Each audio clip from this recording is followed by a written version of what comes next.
Oh my God, what a day. How are you? I've got the power. Oh. It's a good, it's fine. Yeah. It's fine. I got the shots. Ooh, you did. You sent me the photo of the shots. Not the did. actual shots. You sent me the photo of the aftermath because I might have passed out. That's right. It was,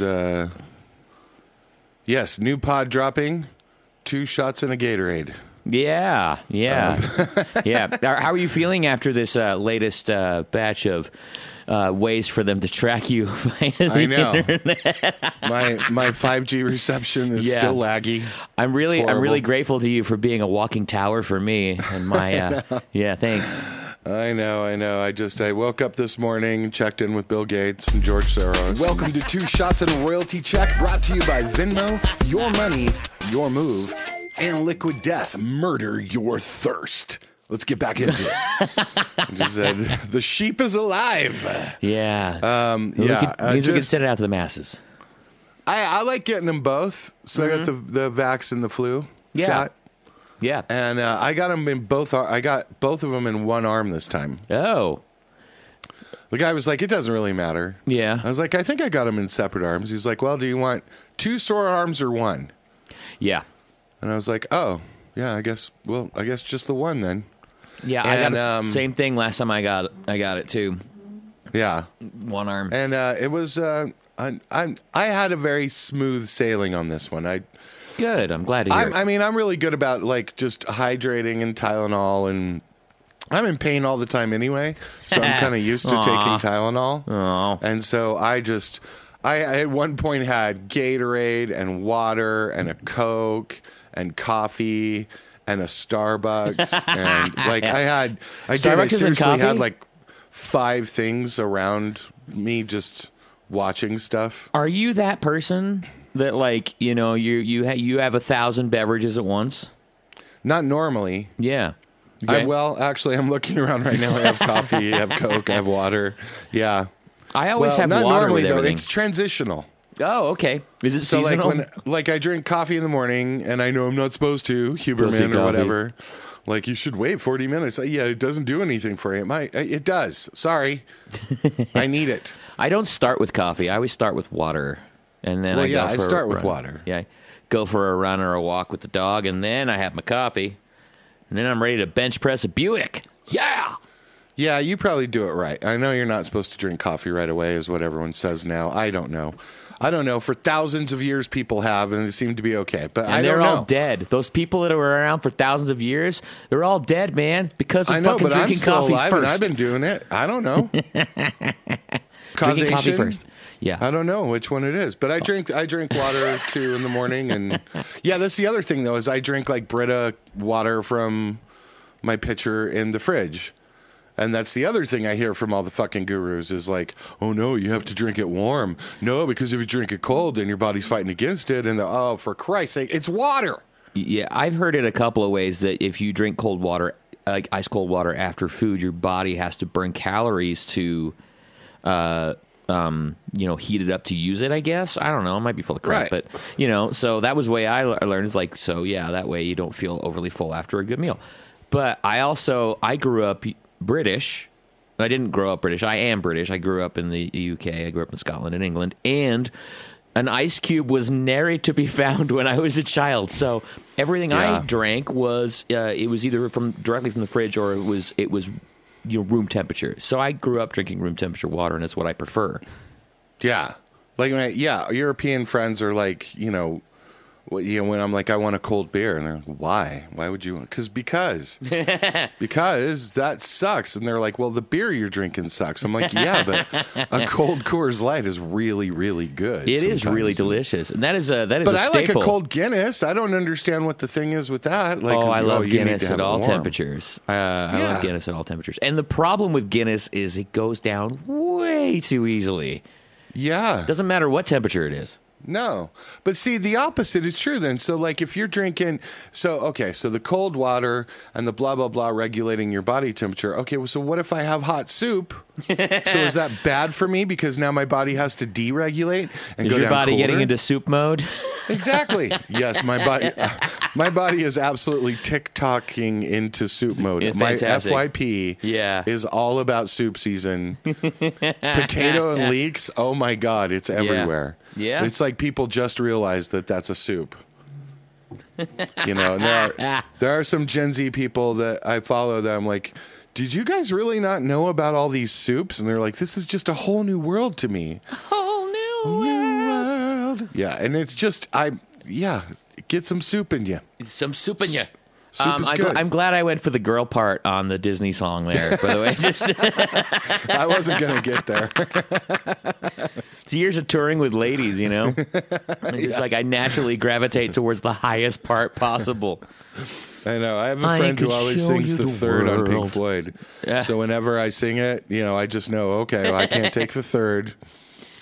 Damn it. Yeah, exactly. Because she's going to hit it every single time. Mm-hmm. No, and so the vax and the flu thing was great. Good. You're feeling okay? Yeah, it was a little stop and start. You know, I was supposed to get it last week and went to like our Kroger, and they're like, this is the thing. Okay, here's my thing. Yeah. Oh, imagine that. Michael's going to rant. Okay, so here's the thing. Set up the appointments online. Yeah. Got to fill in all your shit online and who you are and what you do and what your things are in your healthcare and all that. And so got it all locked in. And then I was reminded, hey, last time we did this, when we went there, they said, yeah, we don't do those here. Oh, God. At my like local King Supers, I had to go to another one.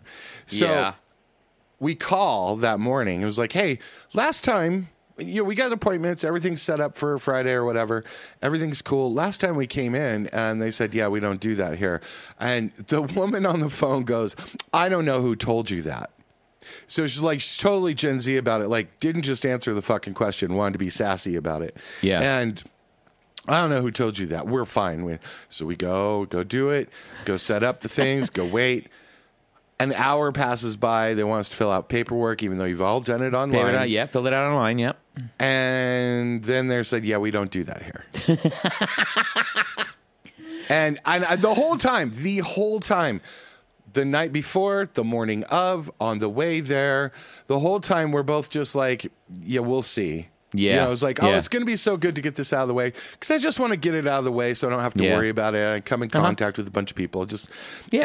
And like my thing is that I don't care about the politics of it. I don't want to be sick. Yeah. And I was that person that never got flu shots, like when I was younger. Yeah, me too. And then there was a time, I don't know, it was like before COVID. Yeah. Where I got a flu shot one year and didn't have any of that sickness. And I was like, well, that was lovely. Yeah. I'm going to just keep doing that. Just keep doing that. Yeah, for sure. And then around COVID time, like 2020.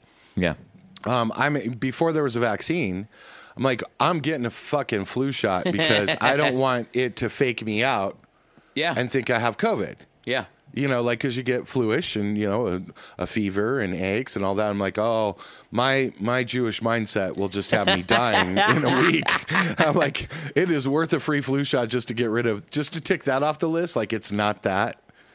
Yeah. And so I'm a staunch advocate for flu shots. And, you know, not to get too in the weeds here, but apparently this is what the COVID thing is going to be, is basically a yearly chasing the latest thing. Yeah, like kind of like the flu. This is no longer boosters. This is just another different vaccination for a different strain of COVID that's going to be dominant. And I thought it was interesting because I heard kind of a COVID expert talk about it. He was like, yeah, they got to stop talking about boosters because that was really early on. Yeah, and this is just basically your annual shot. You know, if you want to just stay ahead of it, and like that's what it is. I was like, oh, okay. At least that's kind of an honest thing, because all the people are like, oh, well, the vaccine was supposed to be this, and it was. I was like, I was arguing with a guy about it. I was like, that was a different strain.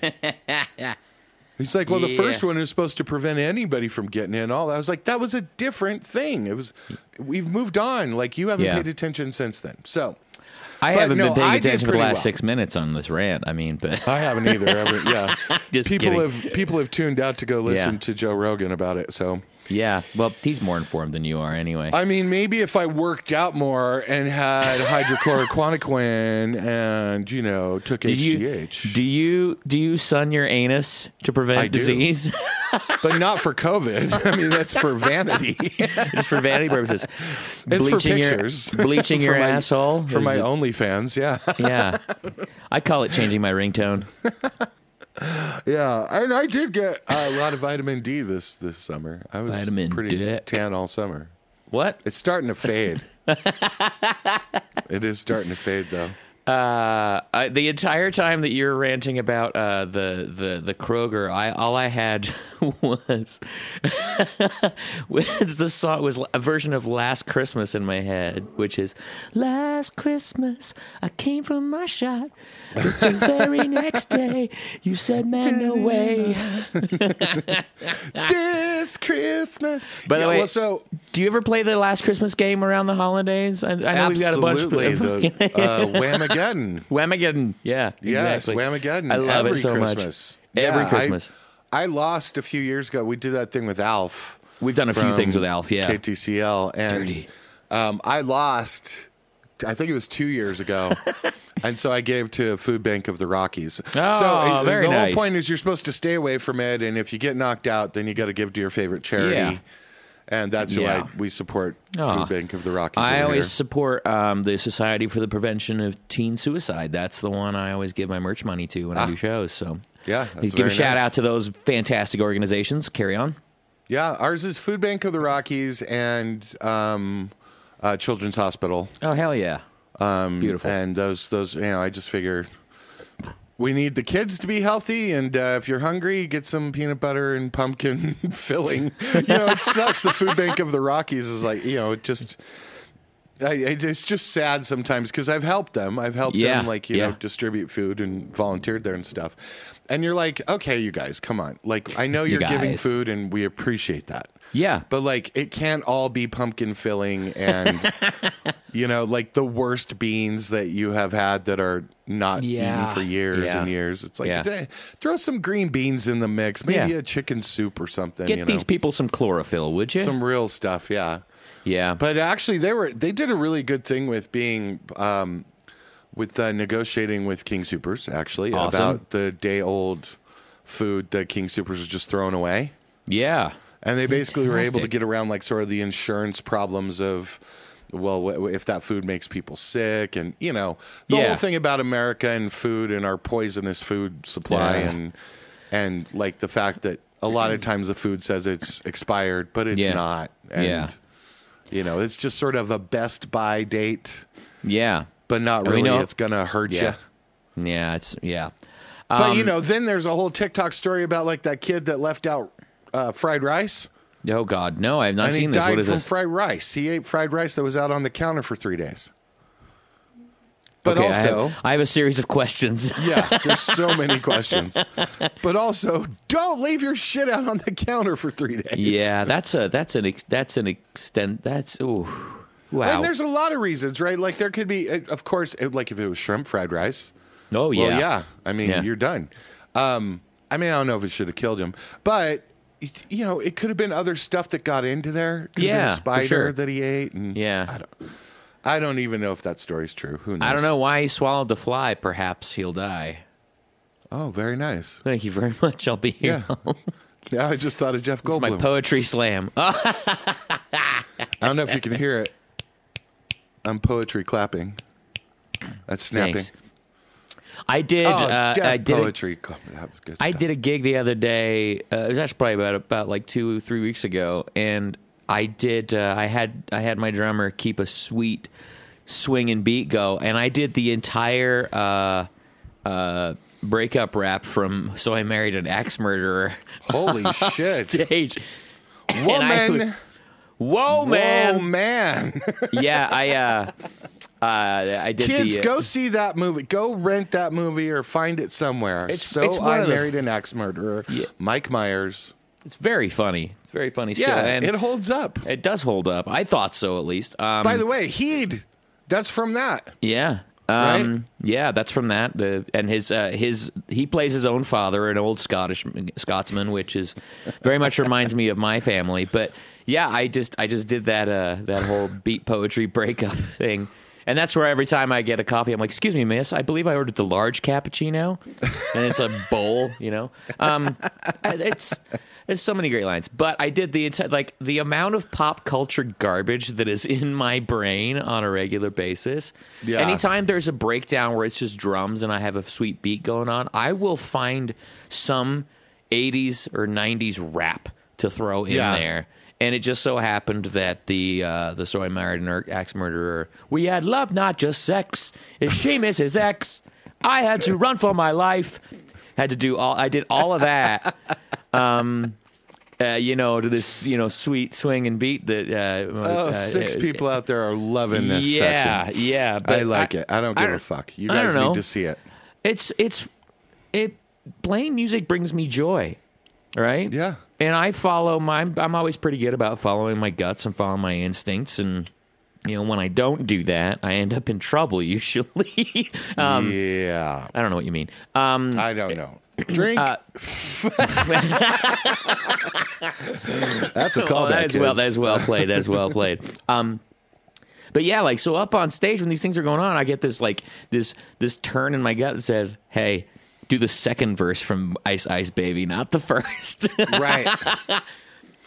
Yes, and I love that. And it's always my problem is, I'm so much better at making up shit on the fly. Yes. I can't even remember my own lyrics well enough usually.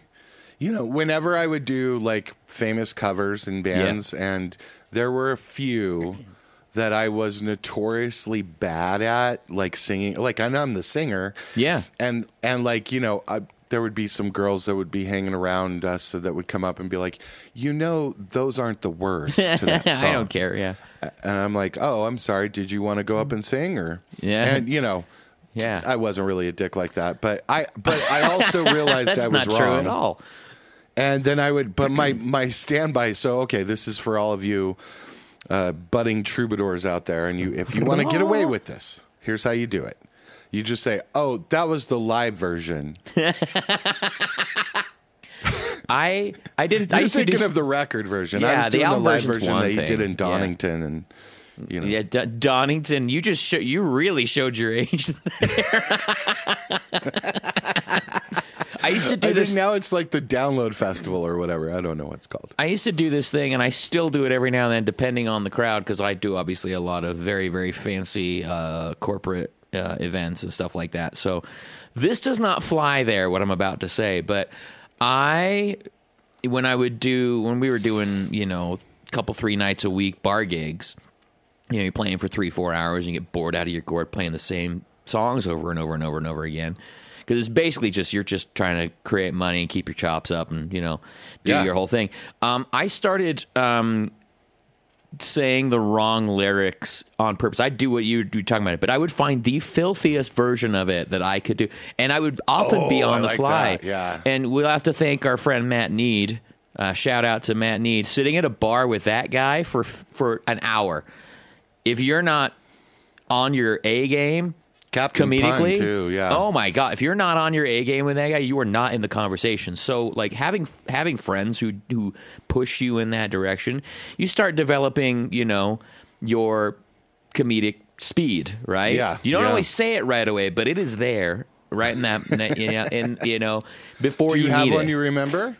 I do, and I still. One of my favorite ones was I did the second verse of Sweet Caroline. Which was, look at the night and it don't feel so lonely because I fill you up with my man goo. And when I hurt, nice. Yeah. the hurtin' runs off my boner because how can I hurt when boning you? And the worst one was... Exactly. and of course it evolves over time.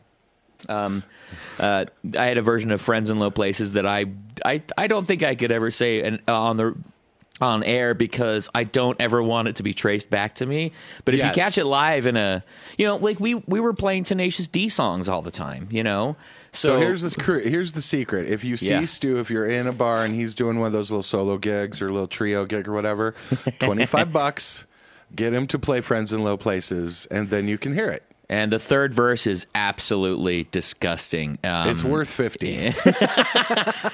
Hold up your phone and then email it to us. 2ShotsMusicpod at gmail.com. That's the email.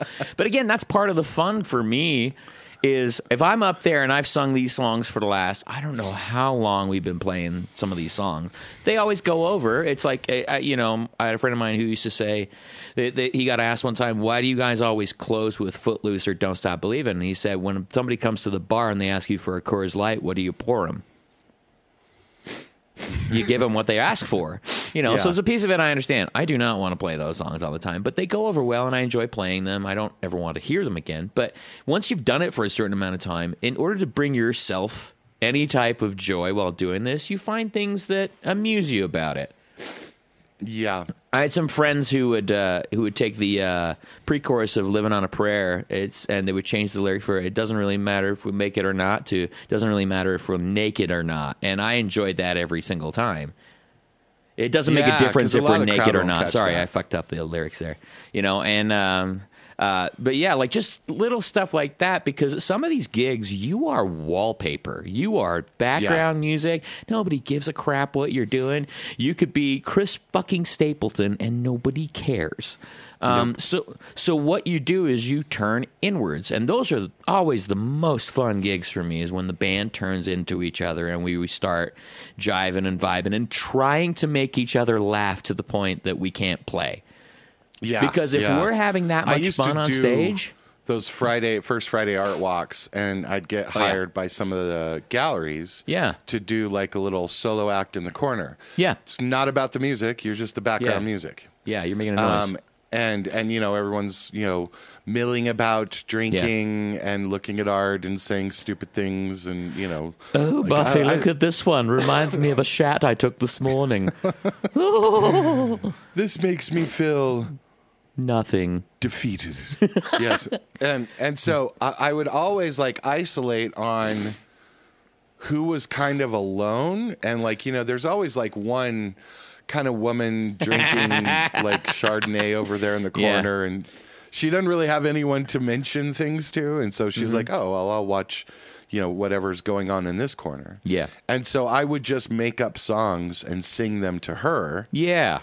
And like make fun of everyone else in the gallery, and then she would just be like dying laughing. Yeah. Like, and you just make up words about like people walking around with their wine glasses and shaking their big asses, and nobody else would catch it except this one person looking at you. The version of Friends in Low Places I do, the bar staff would always catch all the lyrics. None of the patrons would. No, it's always such an interesting thing, especially if they love it because they're singing along. Yeah, they're singing over me, and that's fine. I'm there for like everybody to have a good time, just like you are.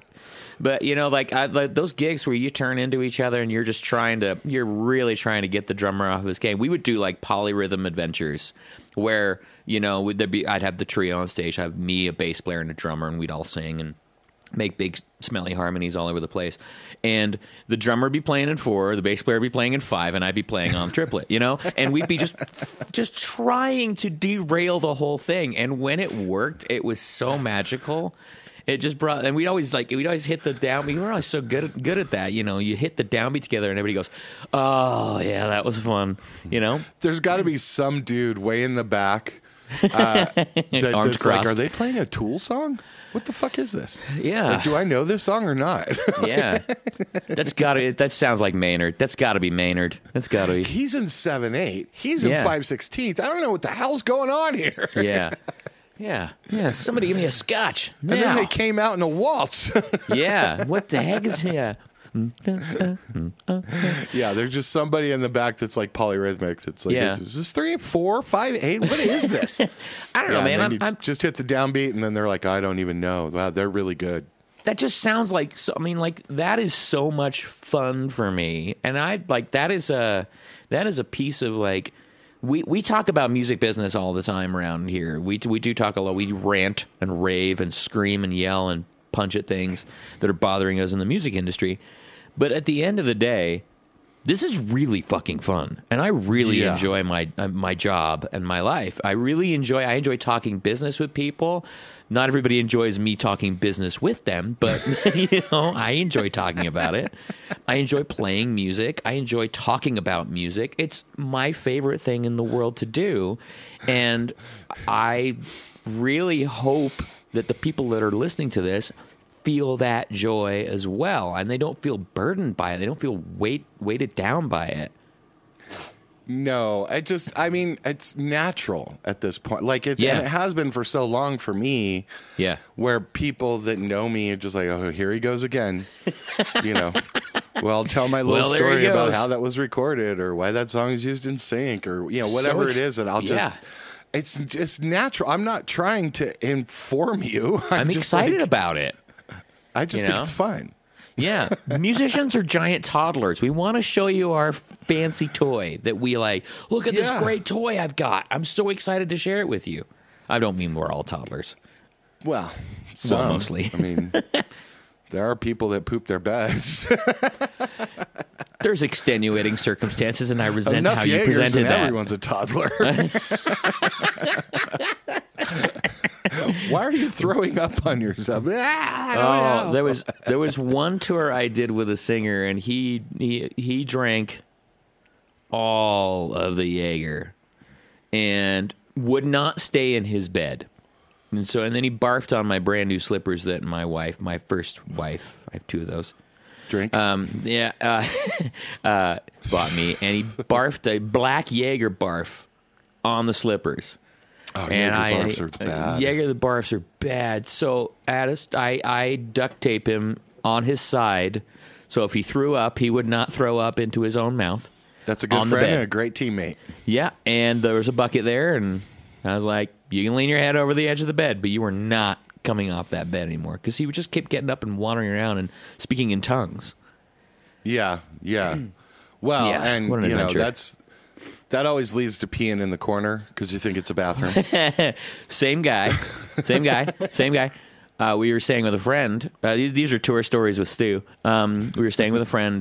This was the gig. Remember I told you we blew our entire per diem at the Spearmint Rhino. Don't start in Vegas. Never start a tour in Vegas. That's the greatest advice I've ever had. That night coming home from that gig, walked into the equipment closet of our friend's place. He was a musician as well, an incredible guitar player, and peed in the back of his 412. This was also the guy that, when he was dating a girl, got loaded one night, walked into her closet, flipped open the hamper, peed in the hamper, thinking it was the bathroom, and then, being the gentleman that he did, closed the lid. That's right. Put the lid like down. you do. That's a good guy. Yeah. Absolutely. As you do. What a gentleman, huh? Anyway, the stories. There were people prior to these stories that were like, yeah, being a musician sounds fun. And then now it's like, ugh. Oh, I still enjoy telling these stories because, I mean, I don't say who it is, and it's a person I'm still friends with, but the hilarity that ensued on some of the, just the stuff you deal with, you can't write it. I mean, if I'm writing a book, some of the stuff I couldn't create because real life is always so much more interesting and bizarre than fiction most of the time. Yeah, and the other thing is, like, living an interesting life. You could have friends that are like, yeah, in my first 3 years at JP Morgan, I remember that none of these stories happen with you. No. That's the beautiful. You passed out on someone's futon, and that's the end of the story. Woo! Yeah. You went to work the next day. I had one too many spritzers that night. I'll tell you what, guys. Oh my goodness. Did my head hurt? Oh my goodness. I almost didn't get my numbers in by 3. I've never had a hangover quite like that after 2 White Claws. I'm like, just meanwhile, kidding. we were playing a morning news show the next morning. We had not gone to bed about 4 hours ago. Now, I'm not saying that that's where it stayed. No. But for me, I didn't go away to college. I stayed home and went to music school. And so I didn't have the traditional go live in a dorm, fuck around and find out college experience. And I consider my touring days as that experience, because I got to kind of live the pirate life a little bit that most people get to do when they go to college, and their eyes are really opened to the insanity of that experience. The point is there's not one way to do this. There's a billion ways to do this, and we didn't stay there. I'm not still, duct taping people who are vomiting to their mattresses at this point. We've all grown and moved into our teenage phase. That's right. Yeah, I'm so responsible now. The stories we have from those experiences. I mean, you said live an interesting life. I am 100% behind that idea. Yeah. Make it interesting, would you? Please. Yeah, totally. All right. Well, that kind of leads us to our email. Question of the week, a topic. We're not going to get too deep in the weeds on music business this week. Yeah. But so just a real simple email from a dude. Aww. He said, "I don't want you to say my name." Okay. Okay, I won't, Tom. I'm just kidding. I'm not. It's not. It Tom. was me. No, just. It's a band I've talked to. It's a band that's been around and stuff and things. Okay. But basically this, and it was just this. You ready? Here's the big long email. I'm going to read it for everyone. So sit back, grab a cup of coffee, smoke whatever you got. Here is the email, and here it is. Dear Michael and Stu, when should I quit? Ooh. That's it. Oh, That's man. it. That's the whole email. Thank you for addressing us. Yeah. As Dear Michael and Stu. That's nice. Next time, we your don't Royal normally get that. Majesties. It's Your usually Royal like Majesties. the Justin Hawkins thing. Oi! Fuck's going on with publishing? No, it's by the way, 2ShotsMusicpod at gmail.com is where you can send your very long emails like this. By the way, excellent music supervisor email. That is as short and to the point as possible. Dear blah blah blah, when should I quit? Signed off, done. Yeah. That's why I'm going to answer it. Yeah. So, when should I quit? When should you quit? And I'm assuming he means music. I'm assuming he does not mean life. I'm assuming he means music. Do not quit life. I guess it's going to be a little controversial here. But here's my first answer. Now. You should quit now. If it's entering in your mind to quit, quit. Because there is no I'm doing it until a certain thing for a lot of musicians. You just are in music. You know what I mean? Like, for so many people in music, the reason why you're doing music is to reflect your life experiences through the songs you write, the things you play, the things you do. You're doing it because this is who you are.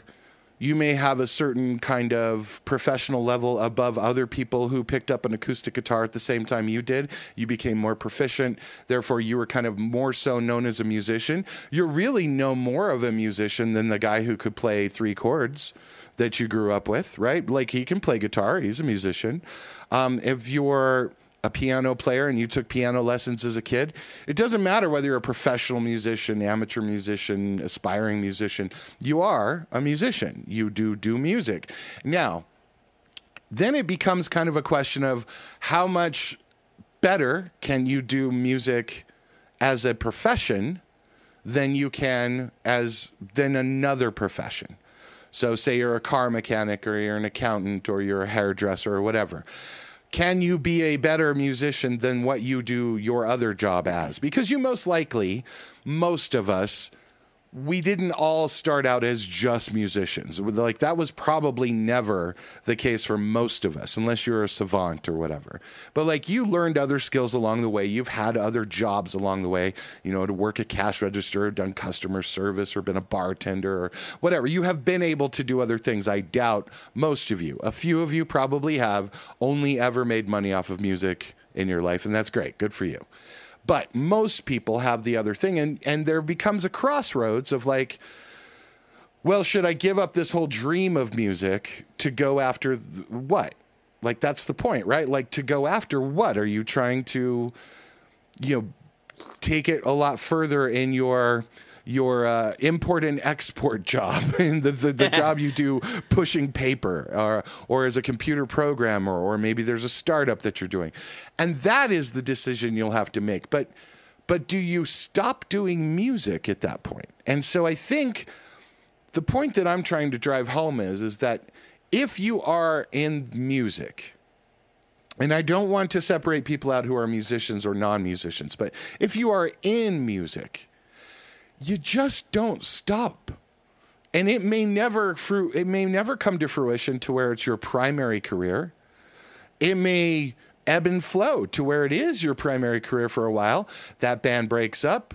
You have to go, do whatever you got to do. You got to go, do things at a job or a DoorDash or whatever it is. And then you don't stop writing songs or playing guitar or playing shows or whatever. There may be ebb and flows, and that doesn't mean that's a quitting moment.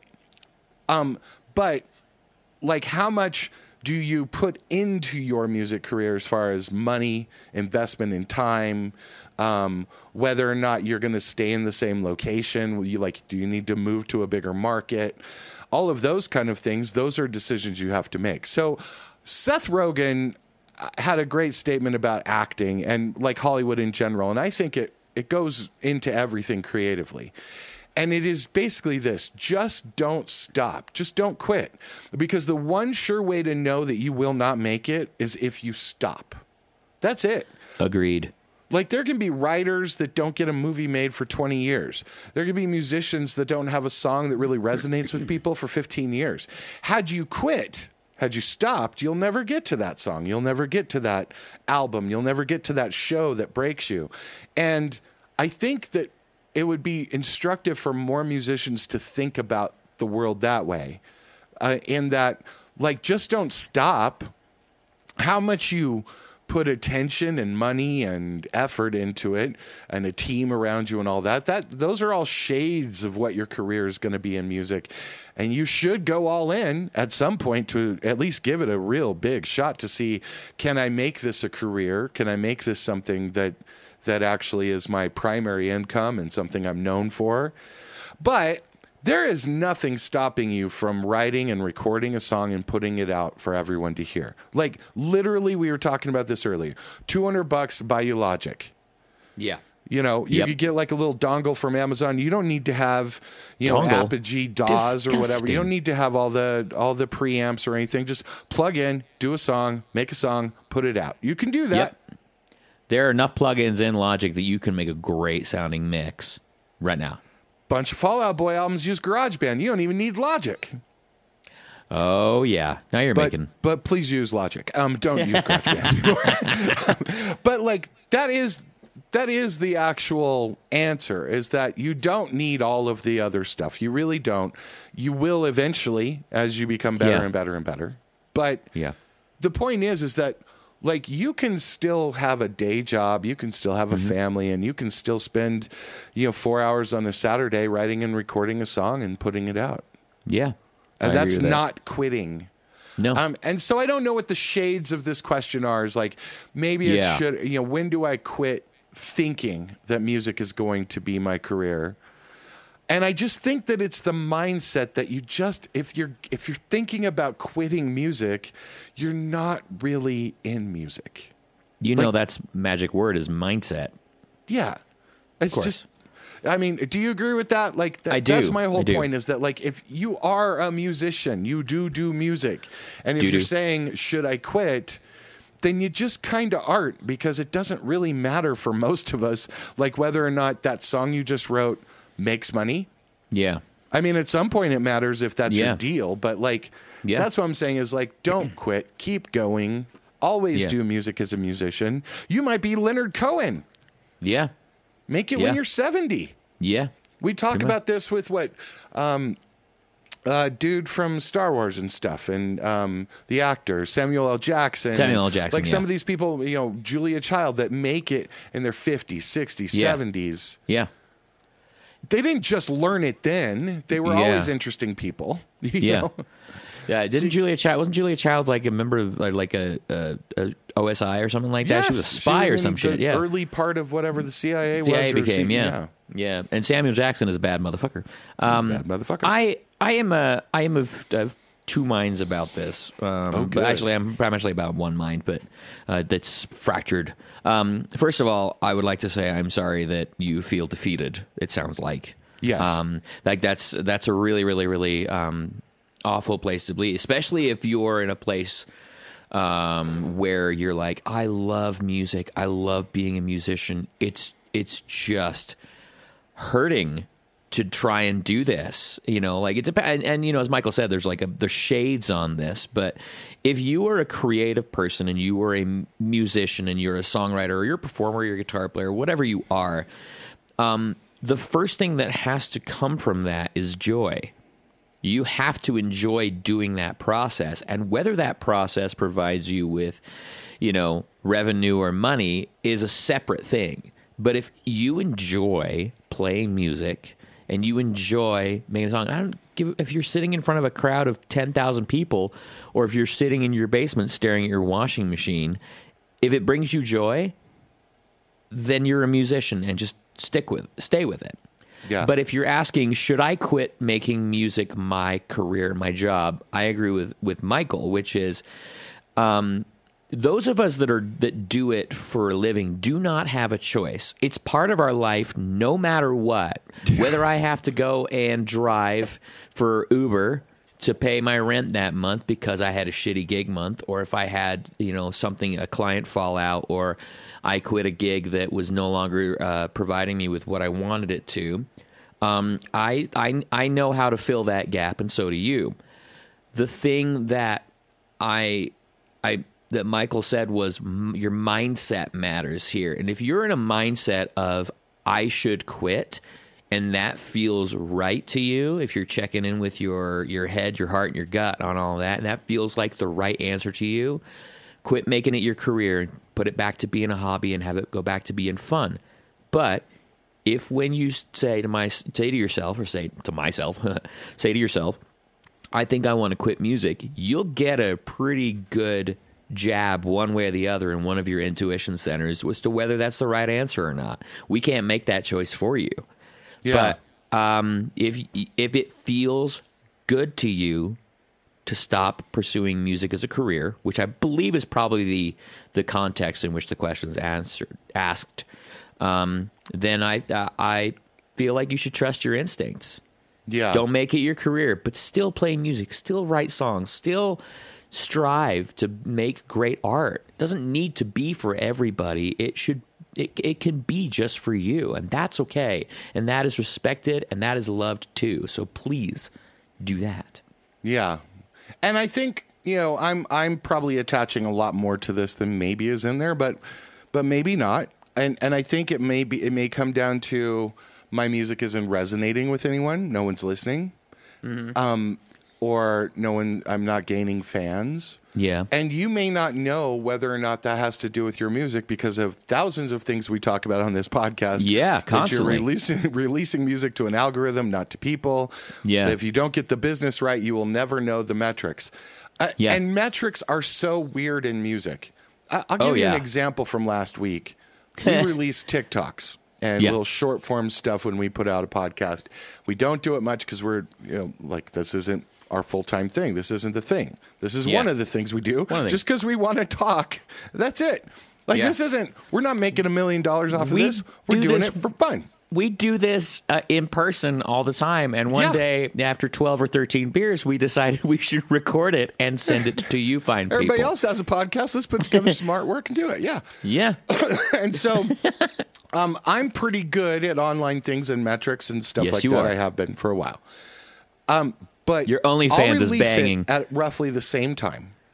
Yeah. And you want to kind of know whether or not you're hitting the right people, whether or not it's doing the right thing. And there will be some weeks, the exact same time, the exact same length, that I think they're pretty good, and we'll get like 200 views on each of them. Yeah. And then one week we'll get 5,000, 2,000 views on one of them. Yep. Mm-hmm. And 2 views on another. And completely different across platforms. Yeah. It'd kill on Instagram, die on YouTube. Kill on TikTok, die on Facebook. It just is what it is. Yeah. And so do I stop? No. You just continue to do it for the people who enjoy it. There are some people who enjoy it. And so, but I will also say this. If you're in a band or in a project and when should I quit? That's a different answer. Yeah. Because there does need to be growth when you have other people. Yeah, absolutely. And, but I will say this, and I've had this talk with former bands I've been in.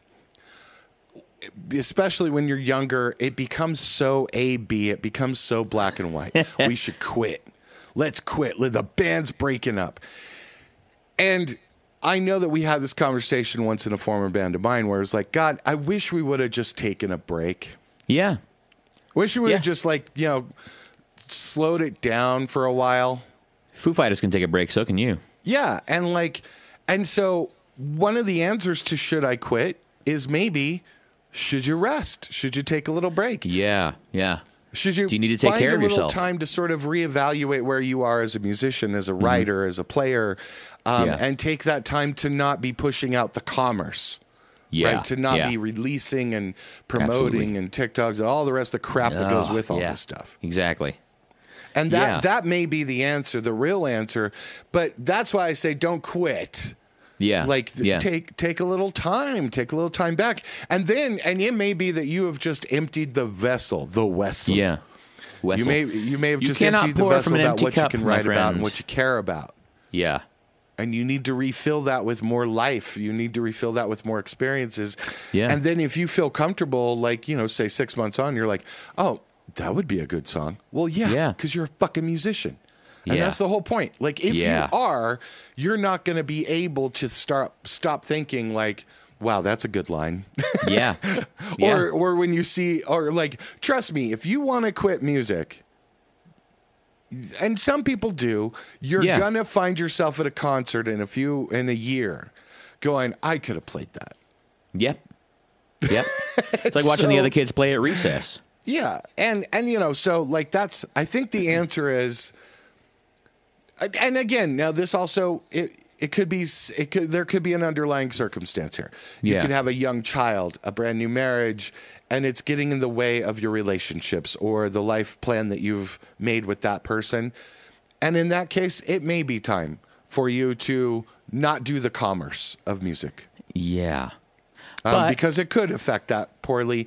And if you feel that is more important than your identity as a music maker, you might find happiness on the other side of that. Yeah.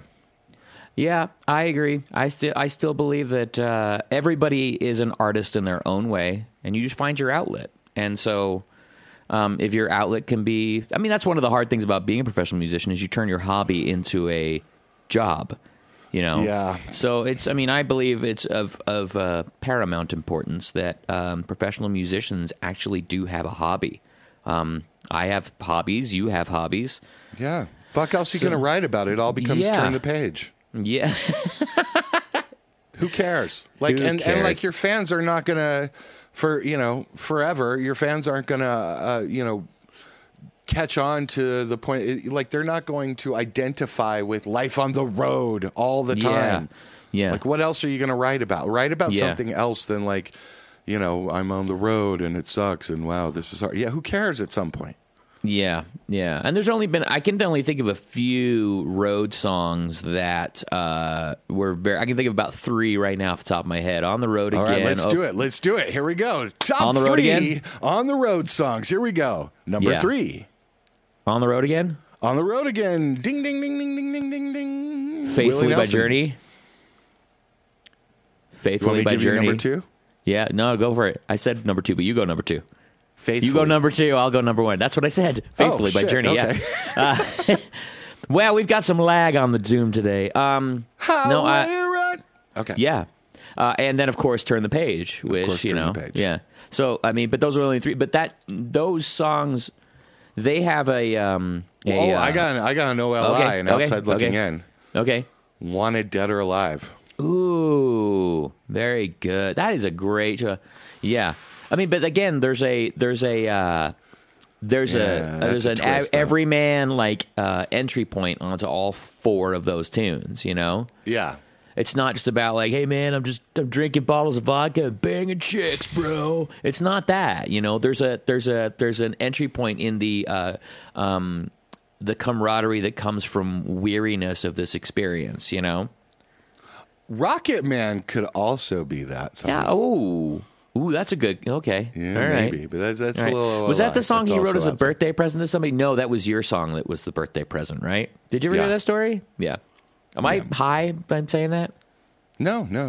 It's fine. I'm not high for saying that, but you know what I mean. It's just high. It's high. A little bit. All right, so don't quit or do. There you go. I say don't quit, but decide where you're going. Of course, Stu says don't quit. Take care of yourself. Blah blah blah. You mock me, sir. You cut me. No, I say don't quit, but decide whether it's going to be your job or your hobby. That's really the key. And look, I can expound upon this a little bit. Let me expound just a touch. Okay. If you are sick of the live stuff and being on the road and playing covers all the time, you can quit that part and focus more on songwriting and producing, right? Or becoming a better player, becoming a better guitarist, keyboardist, singer, whatever. And then doing gigs with other people. If you are sick of the grind of releasing songs and the promotion and the TikToks and the blah, blah, blah, then you can pull back a little bit and figure out how to write better music for sync and pitch for sync. If you are sick of being told no every day about pitching music for sync, then you can start writing separate kind of music in a different genre, like a children's album that does not require you to go on the road. We've got a friend that does that consistently. That's right. All of these things. And I mean, of course, you know, you could be a guitar teacher, you could be a vocal teacher, you can end up doing production classes, you can do a lot of different things in music. Maybe because of your years in the industry, you have a big contact list of people, you know, all the rest of it. Maybe you are more, optimized to be a manager. Or an A&R person and find artists and develop them a little bit. Yeah, you might be a better booking agent than you are a cover band. Yeah. That doesn't mean you have to stop playing or performing music. No. It just means you have something that's in the industry that can facilitate what you need more than singing about your feelings all night. Yeah. You know what I mean? Because I think there is something behind the when should I quit, because I don't know what you're doing that's making you want to not do it anymore. Yeah. And so, but that is basically the answer. But I would say to any of that, if you are at that position, my real advice to you, seriously, heartfelt advice, is take a break. Just take a break, because music needs that all the time. You need it as a songwriter. You need it as a player if you're touring. Especially if you're in the band thing and everyone's pushing to try to get signed or bigger or sell or whatever. Like at some point, don't worry. Not everyone's going to forget about you. You can come back. Don't take a break for 5 years or whatever, maybe. But take a pause and like let your joy jar fill back up again. Yeah. Oh, I like that. Joy jar. Can we make a shirt with the joy jar on it? Joy jar.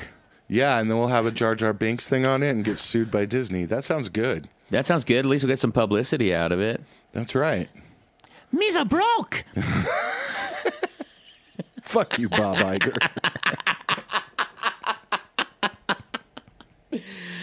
This will be streaming live on Hulu later. I'm pretty sure Disney doesn't care about a Jar Jar Binks thing.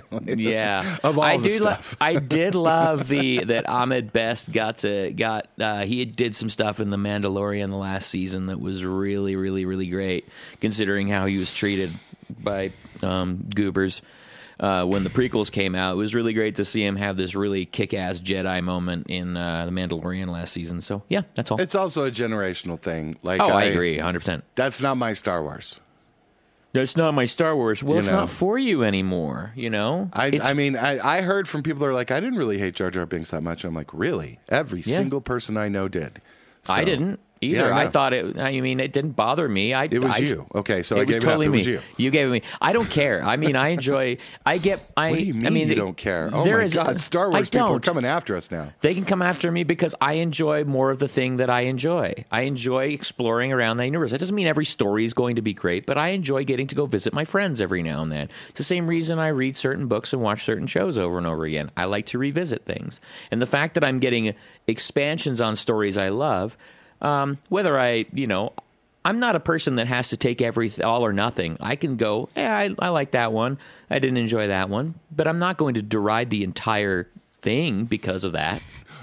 You see, I come from the school of haters. If I Of don't course you like do. it, hateration is coming out of my mouth.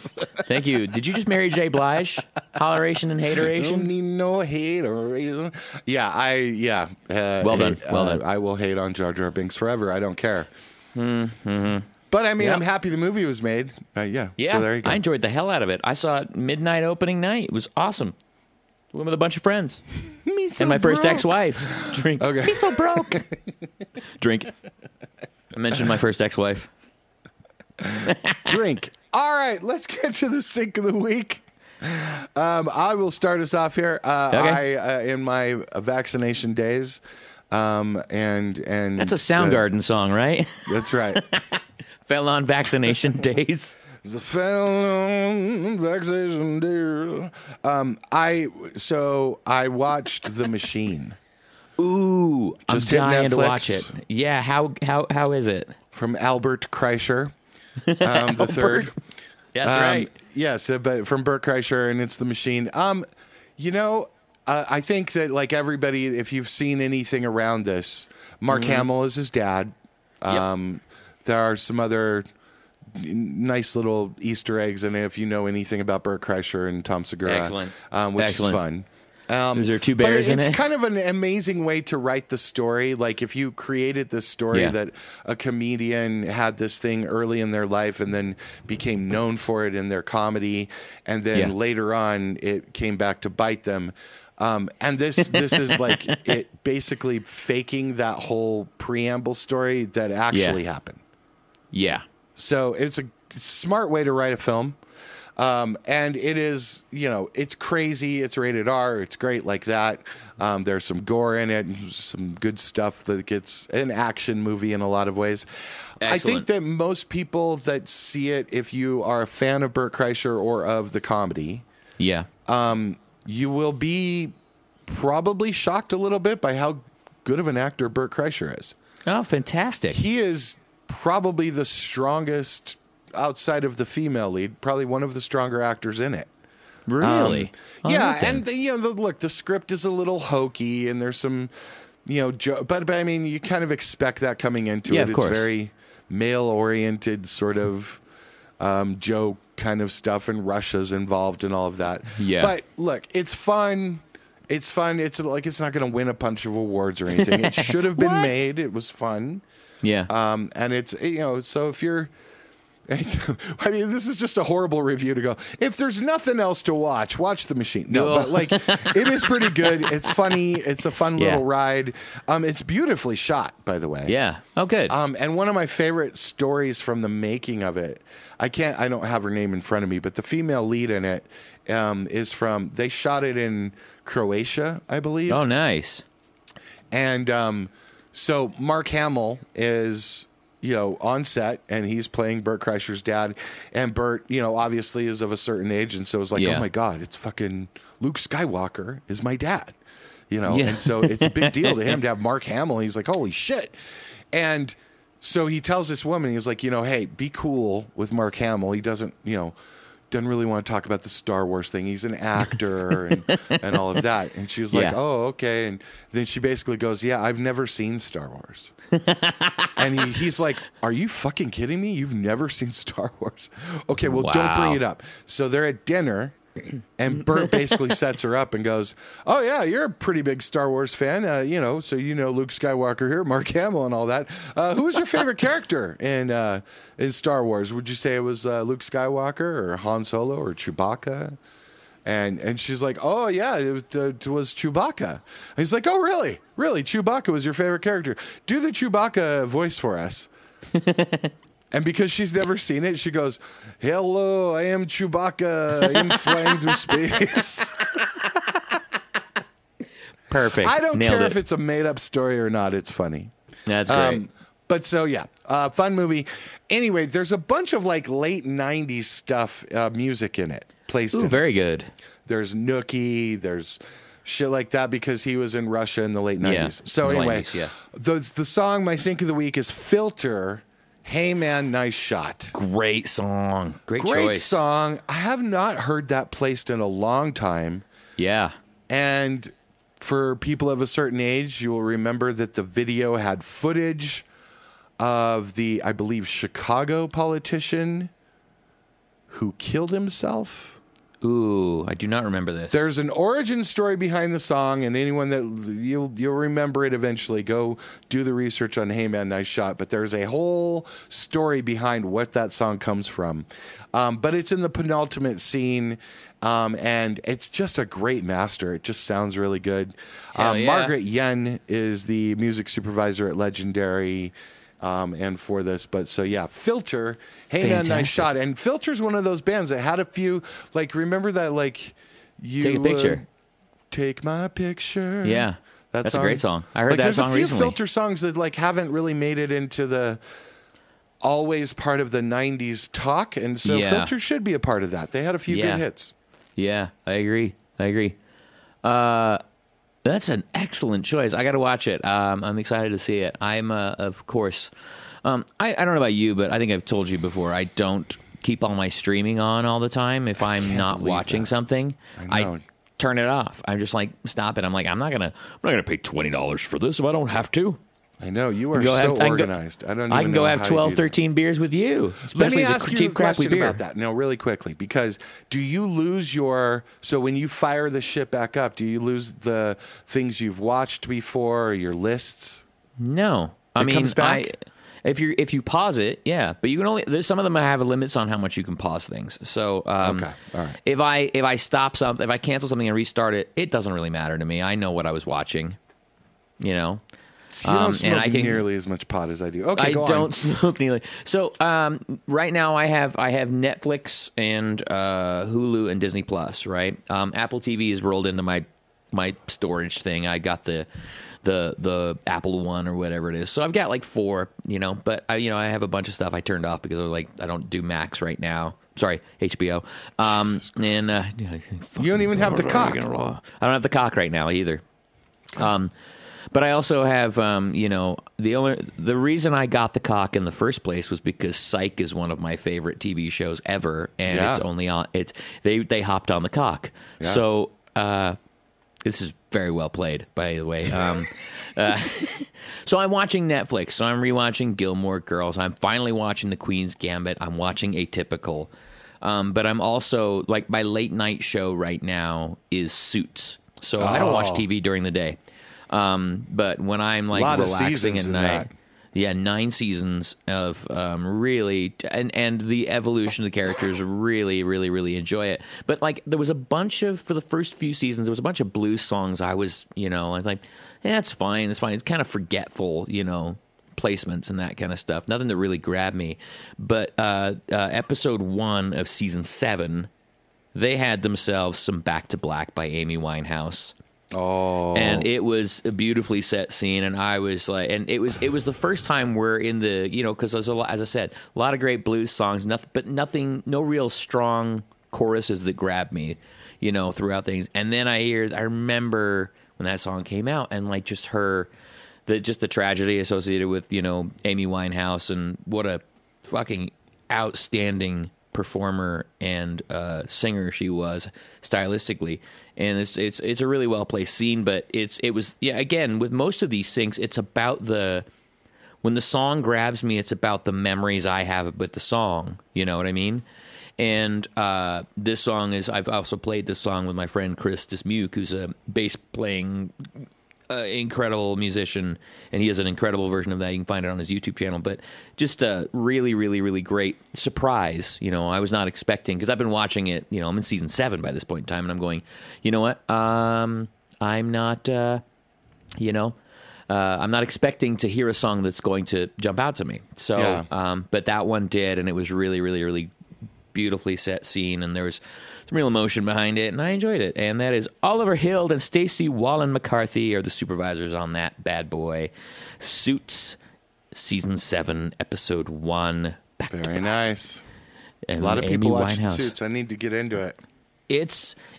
At first, the first season's fine. It's You like don't like Meghan anything. Markle's in it, right? Yeah, she is. I see what Harry. I mean, if that's it's like, she buddy. is damn hot. She's a good-looking lady. There's some very good-looking ladies in that. Good-looking dudes in those suits too. Oh yeah, it made me want to like suit up. Like Barney in How I Met Your Mother. Suit up. All right, let's wrap this sucker up. Remember to rate and subscribe and give us 5 stars over there on that 12 Apple stars. Podcast 12 and stuff. stars. Leave us a hilarious comment. Lots of cuss words over there. We also appreciate you subscribing to our YouTube channel, 2Shots Yay. Music Pod. You can just find it right there. You will have to dig a little bit because there are a few other 2 Shots things. So just make sure to 2 Shots and royalty check on YouTube. But we appreciate all the people who have been subscribing over there. The podcast comes out on YouTube at the same time it comes out on all your podcast platforms. Ooh. So you can listen to it right there on YouTube as well. Yeah. Fantastic. You don't have to subscribe to anything to get that podcast. No, you don't have to do anything. You could just do a drive-by and be like, oh, hey, listen. I mean, you can hit that bell and subscribe, but anyway, let's all right, until next time, we will talk to you soon. We hope you write a great song. You look good. You feel good. Treat other people right. Don't quit. Don't quit. Don't quit. Keep get your writing. Shots. Yeah, get shots. You're gonna and see take a what's break. going on in life, man. You gotta see what's next. All right. Love you all. Love you. Bye. Bye.